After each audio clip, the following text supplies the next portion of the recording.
Lithium battery के लिए cooling कितनी इम्पोर्टेंट है। आज की इस वीडियो के अंदर लाइव मैं आपको एक बैटरी बैंक को एक्सेस करके दिखाऊंगा कि उसके अंदर क्या कंडीशन चल रही है। अभी देखें, ये एक बैटरी है जो कि 100% अपना हेल्थ शो कर रही है, लेकिन इसके ऊपर लोड अभी 39 एम्पेयर डिस्चार्जिंग पे जा रहा है।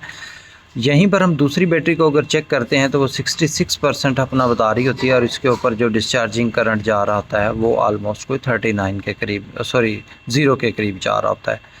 और इसी तरह से अगर हम दूसरी बैटरीज़ को ये देखें, चेक करते जाएं तो किसी के ऊपर -9 एम्पियर चल रहा है और किसी के ऊपर -10 एम्पियर चल रहा है और अपनी जो हेल्थ शो कर रही है वो 60 एम्पियर के ऊपर शो कर रही है। BMS इसका कनेक्टेड है, उसके बावजूद भी ये चीज़ें एबनॉर्मल हो रही हैं।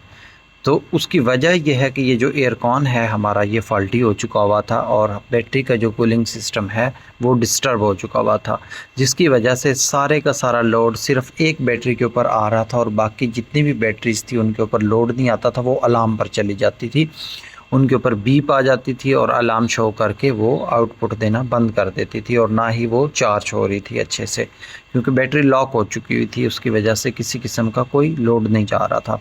अभी हम ट्रबल शूट करेंगे उस एयरकॉन को और उसके बाद देखेंगे स्टैट्स को। अभी हमने एयरकॉन अपना ओपन कर लिया हुआ है और जब देखा है तो ये मल्टीपल बैटरीज़ हमें अलार्म पर गई हुई नज़र आ रही हैं। ZT की 50 एम्पेयर की बैटरी है। देखें, अभी 3-4 को हमने चेक किया, वो अलार्म पर है। कनेक्टर अभी हम खोलते हैं। एक आज हमारे पास टूल भी बहुत लिमिटेड हैं। इस कनेक्टर के अंदर एक स्ट्रिप जली हुई है।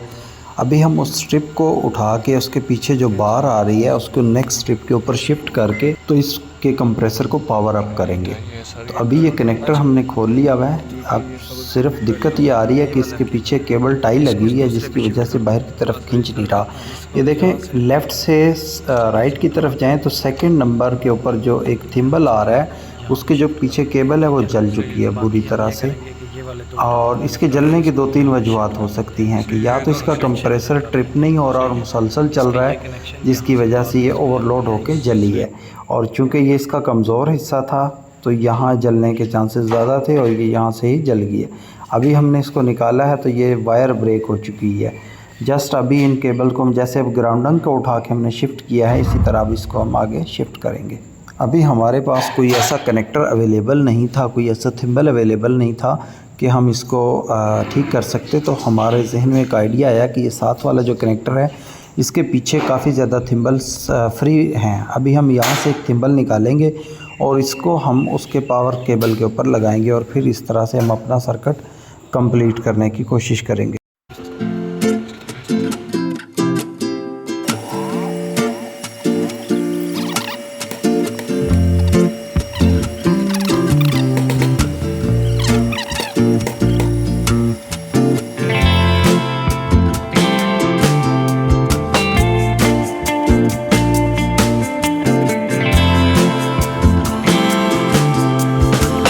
इसके तमाम कनेक्शन सक्सेसफुली डन हो चुके हुए हैं। अभी हम इसको कनेक्टर को टाइट कर रहे हैं। देखें, पावर ऑन हो चुका हुआ है हमारा एयरकॉन और ये इसका फ़ैन भी चल रहा है और कंप्रेसर भी इसका अभी थोड़ी देर के अंदर ऑन हो जाएगा और ये अपनी कूलिंग स्टार्ट कर देगा।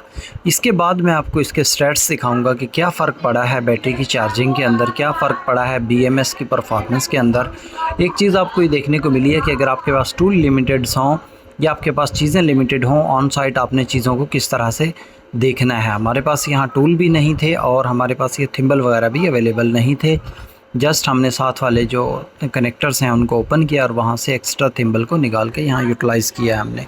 जी, तो अभी एयरकॉन स्टार्ट हो चुका हुआ है। अभी तक हमने इसका डोर ओपन ही किया हुआ है और एम्बिएंट टेम्परेचर पर ये बैटरीज़ जो हैं वो कूल डाउन हो रही हैं।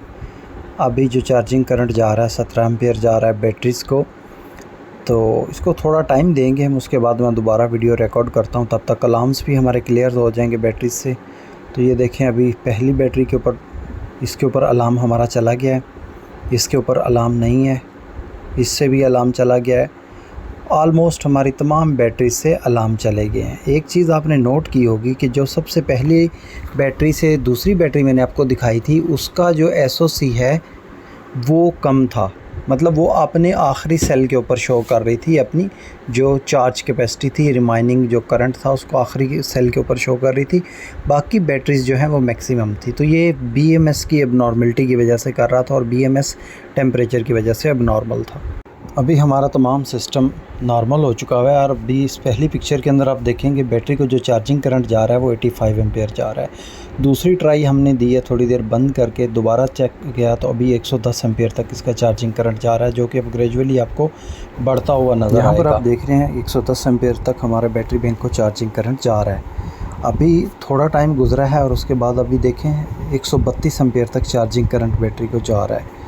और ये हमारी लास्ट वाली पिक्चर है जो हमने आखिरी ट्राई दी थी कुछ देर बंद करके दोबारा चेक करने के लिए, तो 183 एम्पेयर बैटरी को चार्जिंग करंट जा रहा था। अब आप अंदाज़ा लगाएं कहाँ हमारी बैटरी को चार्जिंग करंट स्टार्ट में सिर्फ़ और सिर्फ 15 से 20 एम्पेयर जाता था, उससे ज़्यादा नहीं होता था। और हमारी जो साइट है वो बार बार डाउन हो रही थी जस्ट इस कूलिंग सिस्टम की वजह से। और अभी ये अल्हम्दुलिल्लाह परफेक्ट वर्क करेगी।